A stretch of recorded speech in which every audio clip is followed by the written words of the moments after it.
Hi, this is Remembering the Past, the show where we talk about people who've died recently who've had a profound effect on our history, our society, or our culture. Our subject tonight is George H.W. Bush, the 41st President of the United States, or 41 as he was sometimes known, to distinguish him from his son, George Bush, who was 43rd President. George H.W. Bush died recently at the age of 94.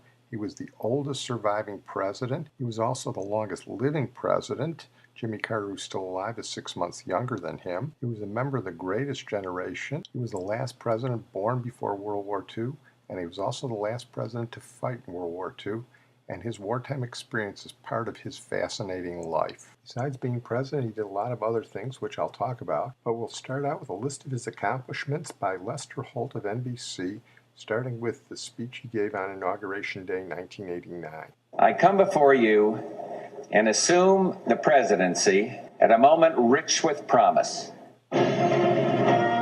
For George Bush, becoming president was the capstone of a lifetime of public service that would also include being the father of a president. In fact, the Bush family has been among the most prominent in American political history. But while George Herbert Walker Bush grew up in wealth and privilege and went to the best schools, he also learned the importance of serving his country. A Navy pilot during World War II, he was shot down over the Pacific and rescued by a passing submarine, the moment incredibly captured on camera. He returned home, married his sweetheart, Barbara Pierce, and started a family, moving to Texas in 1948 to get into the oil business. They suffered the loss of daughter Robin to leukemia, but raised 5 children. In 1964, the year he turned 40, Bush got into politics, running for Senate. I certainly hope, and I'll bet you do too, that our children can grow up knowing what freedom really is. He lost, but later won a House seat and ran for Senate again in 1970, this time with help from President Nixon. And George Bush, in my opinion, is the best man for America. When he lost again, Nixon appointed him ambassador to the UN. I consider myself a very lucky guy. But his next job was chairman of the Republican Party during Watergate. You try being chairman of the Republican Party during the Watergate days. You talk about a ghastly assignment. Bush escaped Watergate unscathed, and Nixon's successor, Gerald Ford, made him his envoy to China. Put it this way, I'm darn happy about it. Just a year later, an even bigger assignment. Director of the Central Intelligence Agency. CIA, I loved 1 year only, but I just loved it. I loved defending the culture at a time when everybody was down on it. When Ford lost to Jimmy Carter, Bush left the CIA. What he will do next, he didn't say. What he did next was run for president. I do pledge a new candor.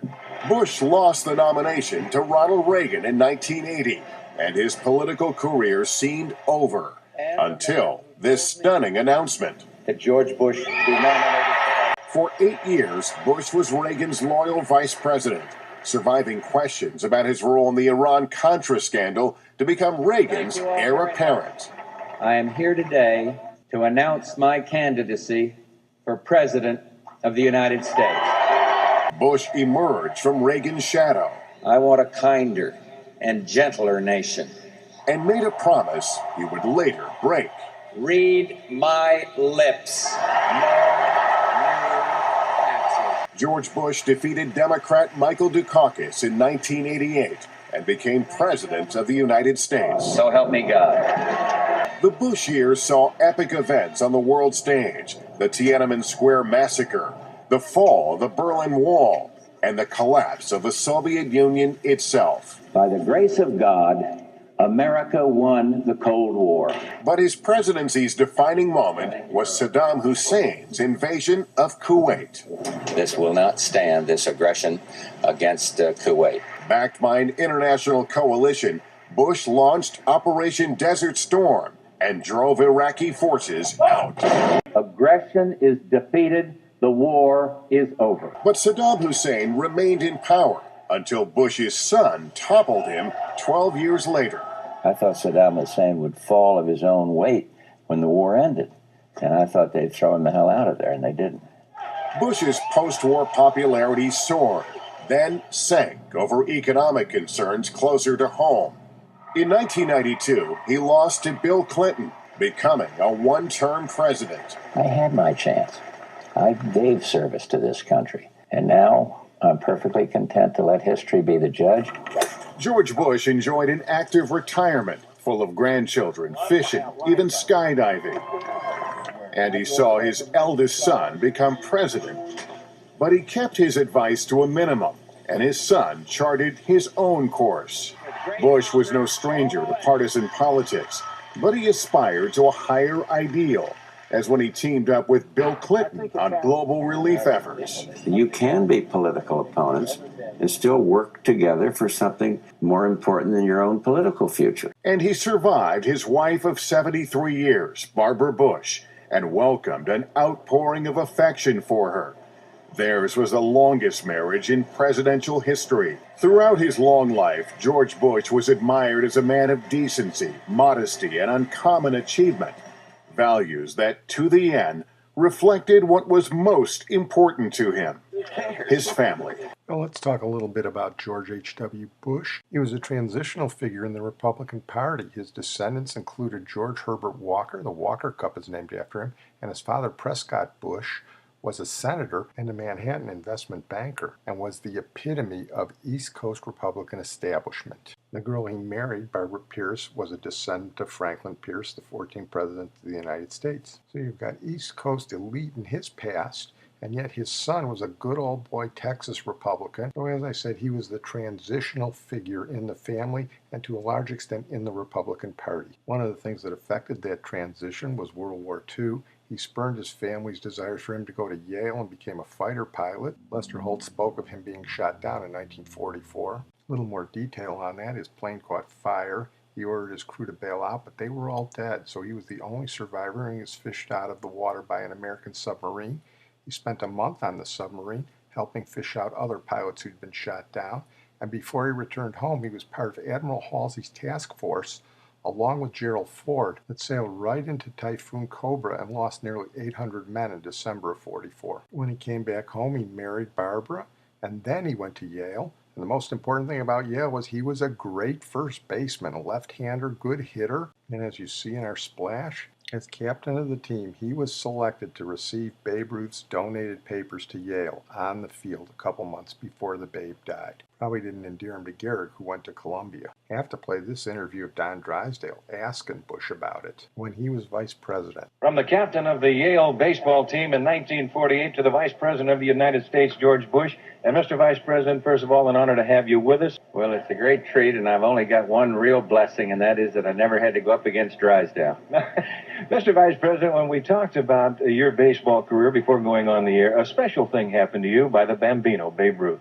Well, Babe came up to Yale University in 1948, brought his papers. He was dying of cancer, and of course he was the key figure in baseball, and I'll never forget it. It's just as alive an experience as it was yesterday. It made a great impact standing there, shaking his hand, and just the memories flooded back, and I've thought about it a lot. What a great ball player, and what a symbol he was for the whole country. Well, and you too, Mr. Vice President. Thank you so much for being with us. Just delighted to be here, Don.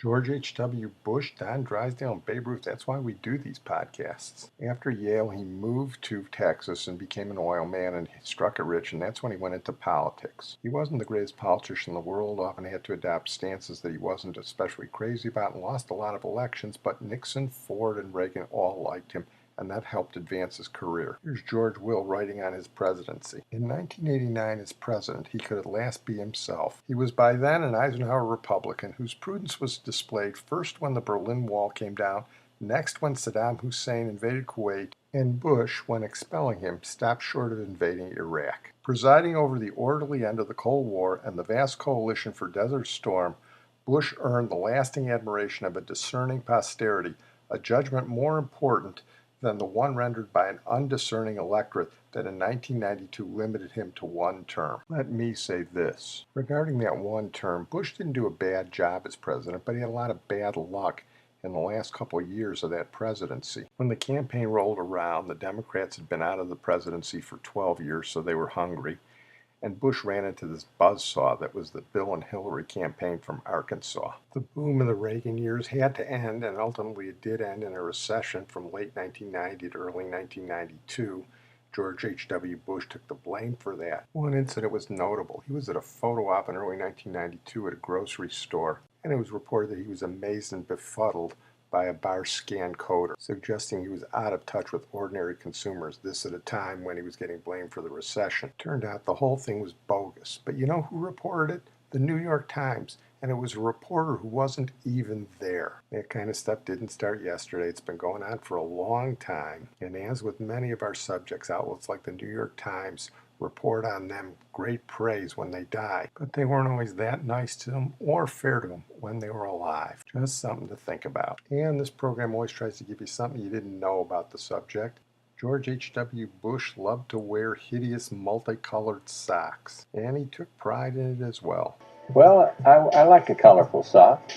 I'm a sock man. Well, how can we possibly do a podcast on George H.W. Bush without mentioning Dana Carvey? The brilliant comedian and caricaturist did his impression of Bush on Saturday Night Live, and it probably became the most popular imitation of a president since Vaughn Meader and John Kennedy back in the early 60s. And here's the best part about it. George H.W. Bush loved the impression, had Dana Carvey to the White House, and became friends with him. And they became fast friends for 25 years. They actually did benefit appearances together. Dana Carvey would start doing his impression, and George H.W. Bush would come out. Takes a lot to be able to laugh at yourself in that kind of situation. And remember, this is when George H.W. Bush is in his 70s and 80s. He was a pretty good guy in that respect. I got to go to the White House. What an amazing experience that was. You know, I made fun of President Bush for 4 years, and then he invites me to the White House, you know. Hell of a nice guy. Good sport about it, you know.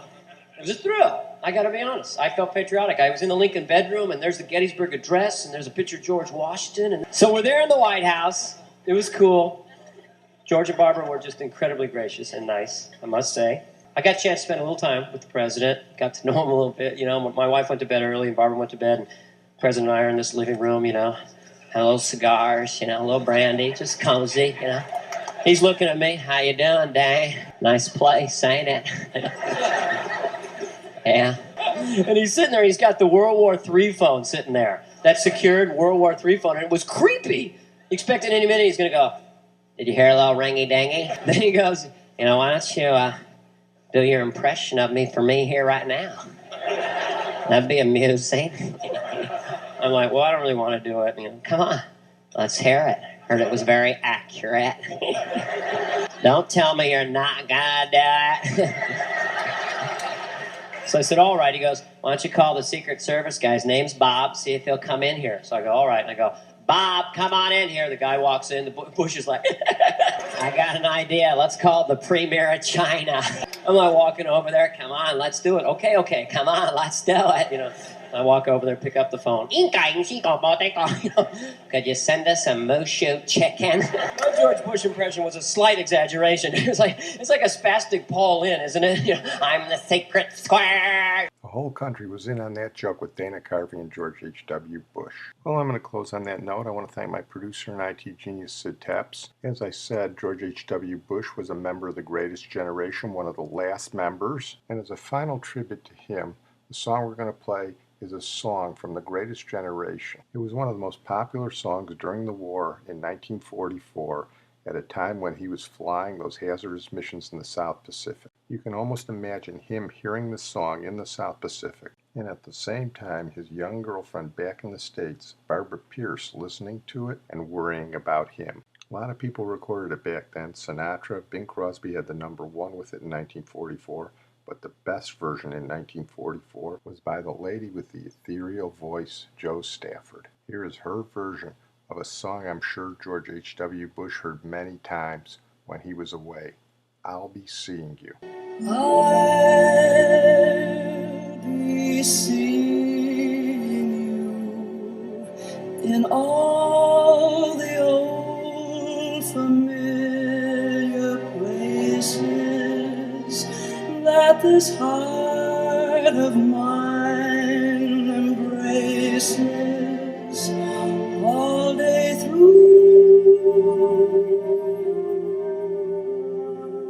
I just just want to get up into heaven, and I don't get there by bragging on myself. My mother told me that years ago.